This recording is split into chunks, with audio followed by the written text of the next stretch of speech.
In this video, I'll show you how to use parental controls on Peacock. Step 1 is to log into your Peacock account. Open the Peacock app or website, log in with your account credentials, navigate to the account settings from the menu.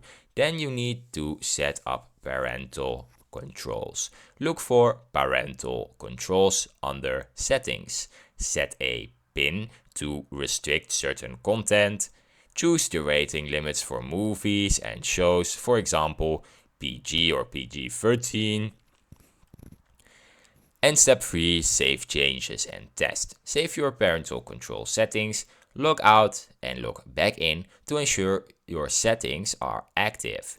Attempt to access restricted content to confirm that it is actually blocked. This is very important. And that's it. Now you know how your kids can enjoy Peacock safely with parental controls enabled on Peacock. Thanks for watching. If you like this video, please subscribe. And if you have any more questions, you can leave them in the comments down below. Bye. Oh la la la.